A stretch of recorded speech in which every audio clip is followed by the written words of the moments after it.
दर्जनों टैटू बने हैं। हमारे यहाँ भी बॉलीवुड की एक्ट्रेस ईशा देओल हो या राखी सावंत टैटू बनवाने में सबसे आगे हैं।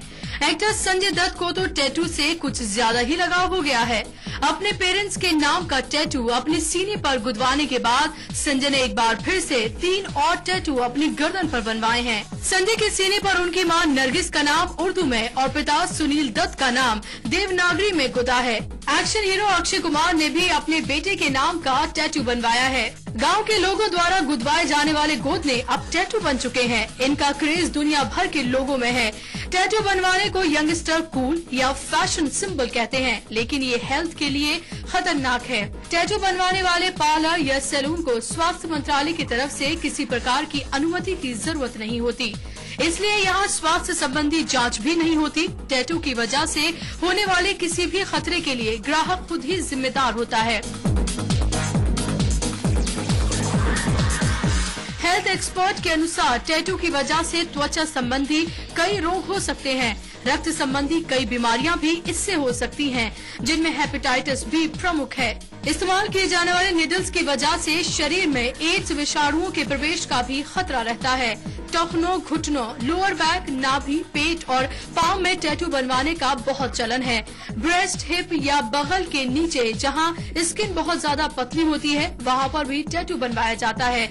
यूथ टैटू के दर्द को एक अचीवमेंट की तरह लेते हैं। उनका कहना है कि पेन लेने से ही तो गेन मिलेगा, लेकिन इसके बदले में वो अपना कितना नुकसान कर रहे हैं, क्या सोचा है कभी? Bureau report, CNEB। तो इस ट्रेंड से क्या नुकसान हो सकते हैं, ये बताने के लिए डॉक्टर दीप्ति हमारे साथ स्टूडियो में हैं। एक बार फिर से स्वागत आपका डॉक्टर दीप्ति। क्या कैसे सेंसिटिविटी कम हो जाती है और कैसे हेपेटाइटिस बी जैसी बीमारियां कैसे हो सकती हैं इससे? देखिए, जब लोग टैटूज बनवाने जाते हैं किसी भी पार्लर्स में, उनको बस उस टाइम जुनून होता है कि एक टैटू बनवाना है किसी भी चीज का प्रदर्शन करने के लिए। लेकिन बहुत ज्यादा इम्पोर्टेंट है, जब आप एक टैटू पार्लर में जाते हैं तो आपको पता होना चाहिए कि वो एक आपका सेफ एनवायरमेंट है, तभी आप वहां से टैटू बनवाएं। क्योंकि जो नीडल्स यूज करी जाती हैं उसकी वजह से AIDS, hepatitis B, herpes simplex, इस तरह की काफी जो गंभीर बीमारियां हैं वो कॉन्ट्रैक्ट करी जा सकती हैं। बिकॉज जो नीडल्स होती हैं वो अगर अच्छे तरह से स्टेरिलाइज्ड नहीं है, वो सेम अलग अलग लोगों पे यूज हुई हैं, तो वो इन्फेक्शन का सोर्स है बहुत बड़ा। और उसके अलावा जो सेंसिटिविटी की बात कर रहे हैं, टैटूज में काफी तरह की इंक्स यूज करी जाती हैं, जिनकी वजह से स्किन में रिएक्शंस हो सकते हैं। और ये जरूरी नहीं है कि वो रिएक्शंस आज ही हो, जिस दिन आपने टैटू बनवाया है, या 10 दिन में हो। दे कैन अकर आपके 2 साल में, 3 साल में, 10 साल बाद भी वो रिएक्शन निकल के आ सकता है। तो इसका सीधा सा इलाज है कि आप टैटू ना बनवाएं। ये मैं नहीं कहूंगी कि टैटू ना बनवाएं, ये सबकी अपनी फ्रीडम होती है, सबकी अपनी सोच होती है। आजकल यंगस्टर्स बहुत इमोशनली अटैच होते हैं इन चीजों को लेकर, so they can go for it. But उससे पहले थोड़े सेंसिटिविटी टेस्ट होते हैं जो वो करवा सकते हैं अपने टैटू आर्टिस्ट के पास जाके। दूसरी चीज का ध्यान रख सकते हैं कि जो उनका टैटू आपका पार्लर है वो बहुत ही नीट एंड क्लीन एनवायरनमेंट होना चाहिए, इन्फेक्शन फ्री होना चाहिए। जो नीडल्स यूज करी जा रही हैं वो फ्रेश नीडल्स हों, जो रेजर्स वहां यूज करे जा रहे हैं वो फ्रेश रेजर्स हों, वो रीयूजेबल रेजर्स नहीं हों, या जो टावल्स या कॉटन जो यूज करी जा रही है वो बिल्कुल स्टेरिलाइज्ड हो।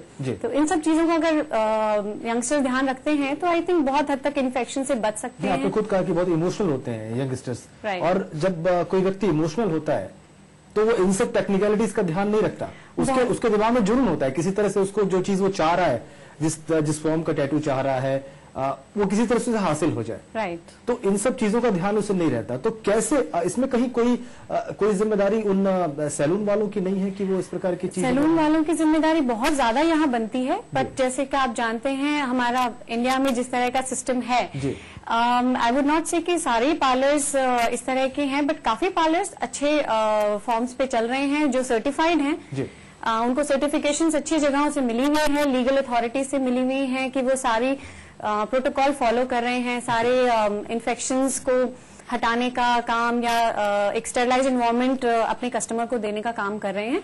बट बहुत सारे इस तरह के पार्लर्स भी हैं जहां पे ये सब चीजों का ध्यान नहीं रखा जा रहा है, जो सर्टिफाइड नहीं है, एंड जिन पे लीगल एक्शन गवर्नमेंट को लेना चाहिए इन केस उनको ये चीज एक इम्पोर्टेंस लगती है। तो आई थिंक दे शुड। अपने करियर में कितने आपने इस तरह के केसेस देखे अपनी क्लिनिक में, जब लोग इन्फेक्शन का शिकार होकर आए? इन्फेक्शन का शिकार, देखिए ये एलर्जी जो रिएक्शन होता है इंक से बहुत रेयर होता है, प्लस उसके ऊपर आप ये लगा लीजिए, इंडिया में जितनी इंक्स यूज करी जाती हैं ज्यादातर ब्लैक और ब्लू यूज करी जाती हैं, जिनमें इतना ज्यादा इफेक्ट नहीं होता है एलर्जीज का, जो थोड़ी सेफर साइड पे रहती हैं फॉर द एलर्जीज।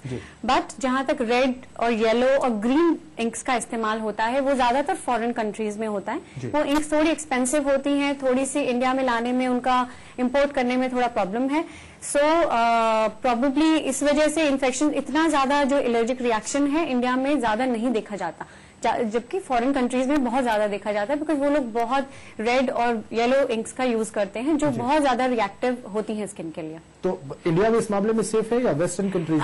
इंडिया में इस मामले में मैं कहूँगी सेफ है, क्योंकि एक तो आपका थोड़ा सा कल्चर आ जाता है जहाँ पे लोग थोड़े से हेजिटेंट हैं टैटूज को लेके, as compare to the western countries. Western countries में काफी ओपन है, आजकल हर दूसरा youngster want to go for it, but India में फिर भी थोड़ा सा अभी इंग्लिश क्रिकेट टीम इंडिया आई हुई है, उनके कई सारे प्लेयर्स जो है वो टैटूज बनवा रहे हैं। वो लोग ट्रैवल करते रहते हैं तो कहीं से भी बनवा सकते हैं, उनके लिए बहुत आसान है।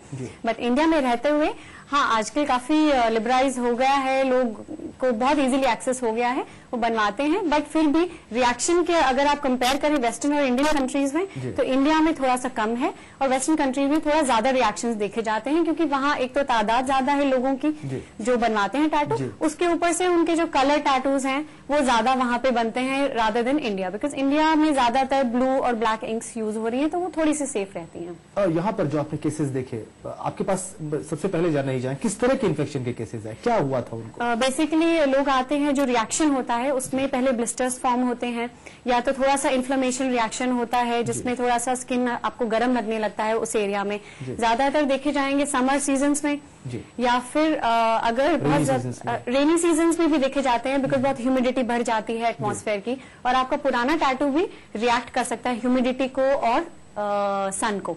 तो फोटो डैमेज भी बहुत होता है टैटूड एरिया में, स्पेशली अगर आपके कैडमियम, अगर कई तरह के मेटल्स होते हैं टैटू इंक्स में, तो कैडमियम रिएक्ट कर जाता है सन के साथ, हीट के साथ, तो वो आपको एलर्जिक रिएक्शन दे देता है, जैसे ब्लिस्टर्स फॉर्म होंगे, अल्सर्स हो जाएंगे उस एरिया में, थोड़ा रेड इन्फ्लेम्ड हो जाएगा, इचिनेस होगी।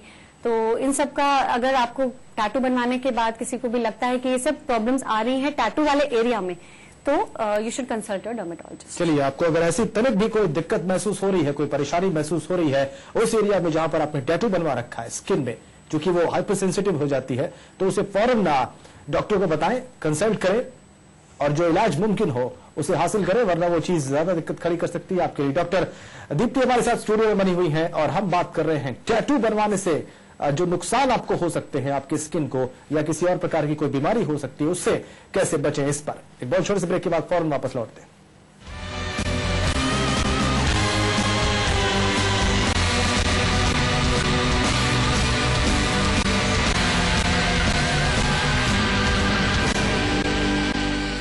Simon introduces